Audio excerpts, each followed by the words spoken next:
So President Trump met with Benjamin Netanyahu, the Prime Minister of Israel, today at his home in Mar-a-Lago. And the whole internet, everybody really everywhere in the world, I mean, the way I kind of equate the internet with the world now, are just talking about this handshake. And wait till you see Netanyahu's reaction to it, too. It was like one of those things that you see once in a lifetime, like an implicit, indirect message, but it wasn't like, aggressive, or it wasn't violent. It wasn't like it wasn't malicious. It was so powerful. I'm going to show you that in just a second. Stick around. But first, look at the difference. I don't want this to just be like some sensational video. I want this to, this whole entire channel is about getting our country back. I want you to look at the difference, my fellow Americans. I want you to look at the dichotomy of leadership. First, I'm going to share with you the meeting with Netanyahu, Prime Minister of Israel, and President Biden, who a lot of people are still under speculation. Who's in control here?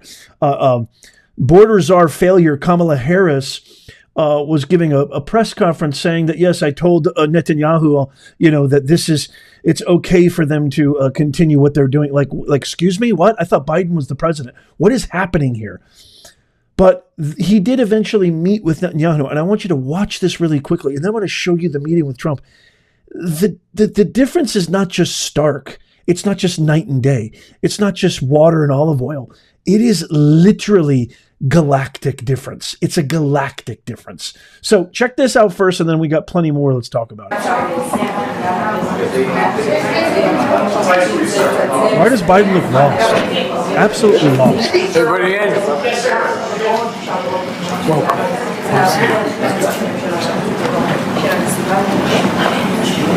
Well, welcome back, Mr. Prime Minister. We got a lot to talk about. I think we should get to it, but the floor is yours. Mr. President, we've known each other for 40 years, and you've known every Israeli Prime Minister for 50 years, from Golda Meir. So from a proud Jewish Zionist to a proud Irish-American Zionist, I want to thank you for 50 years of public service and 50 years of support for the State of Israel. And I look forward to discussing with you today and working with you in the months ahead on the great issues before us. What's wrong with this I look face? forward to it as well. By the way, that first meeting with Prime Minister Golda Meir, and she had an assistant sitting next to me, a guy named Rabin. Look at his forehead. How far back it goes. What's wrong with his forehead? I was only 12 now. Is that a mask? Anyway, thank you all for being here. Now watch this. Doesn't take any questions from reporters. This is the most awkward 10-15 seconds I've ever seen between two world leaders. Just sits there. Doesn't take any questions. Looks befuddled. Looking for his handlers. Looks confused. Netanyahu sheepishly, embarrassingly trying to smile it off. It's so awkward. It's so awkward. Then the handlers come in and say, thank you all.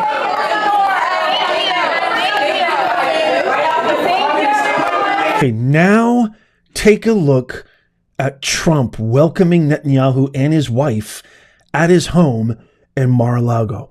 Pay attention to the way he shakes his hand. Oh my God, the difference is insane. Now I'm on it. Come on. Come on. Got you the best part. The greatest dinner I've ever had.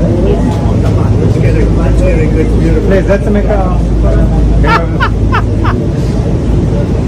Great. Thank you. Did you see the way that he shook his hand? I mean, he pulled him into him. That is strength. That is balls. Again, there was no maliciousness to it. I'm going to show it from a different angle, and I want you to watch what Netanyahu says right after he shakes his hand.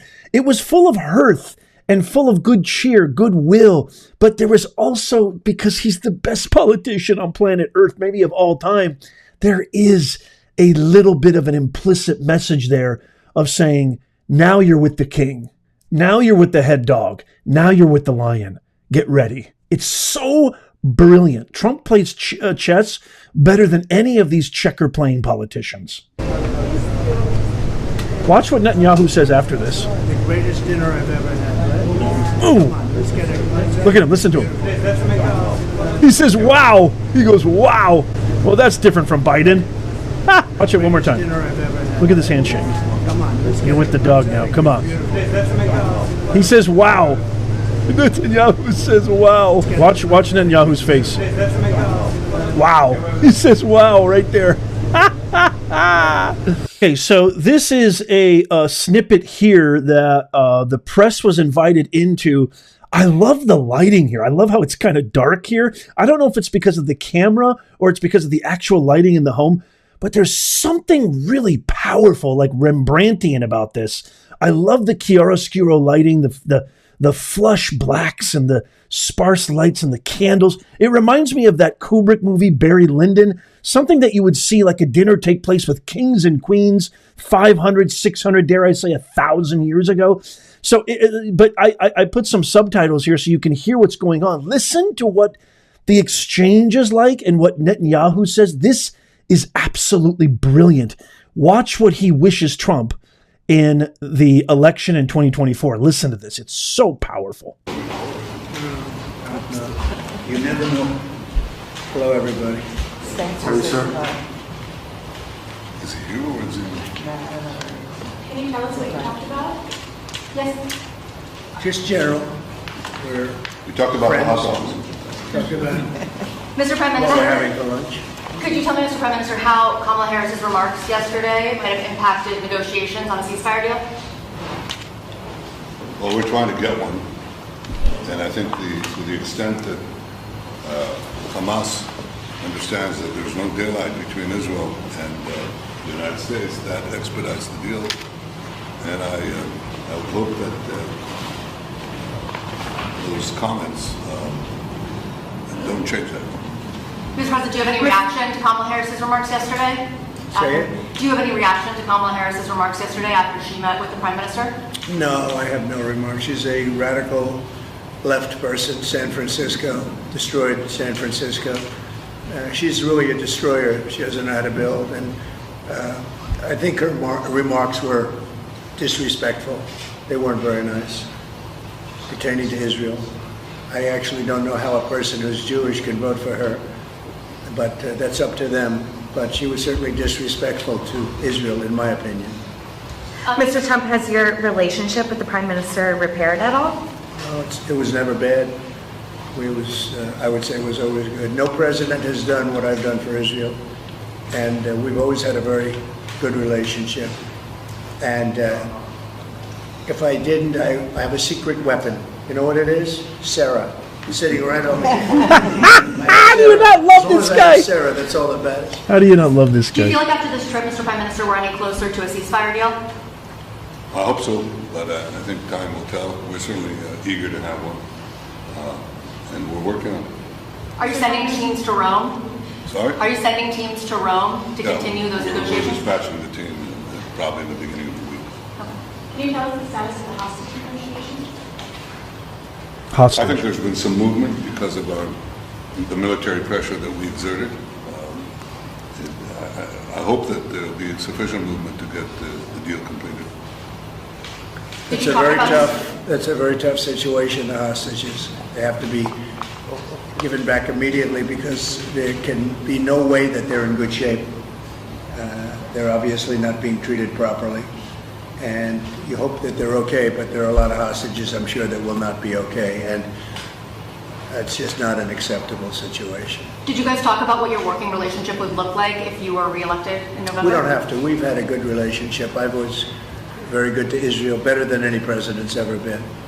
And we did so many Golan Heights. We did Jerusalem, the capital. We actually built the embassy at Jerusalem, and the Iran nuclear deal. Unfortunately, the Biden administration didn't do anything. We terminated the Iran nuclear deal, which was a tremendous thing, maybe the best thing that I did for Israel, but unfortunately the Biden administration didn't do anything about it.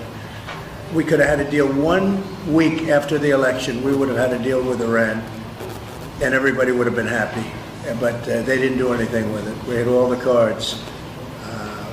Iran was not using terror at all because they didn't have the money. Under the Trump administration, we gave them no money. They didn't have money. Nobody was buying their oil. And now they're a rich country. So it's too bad. But we would have had a deal with Iran. and it would have been a good deal for everybody, including Iran. It would have been a good deal, but it would have saved the Middle East, the Biden administration. Now she's taken over, and she's worse than him. She's actually worse than him. So we'll see how it goes. But if it all works out, if we win, it'll be very simple. It's all going to work out and very quickly. If we don't, you're going to end up with major wars in the Middle East and maybe a third world war. You are closer to a third world war right now than at any time since the Second World War.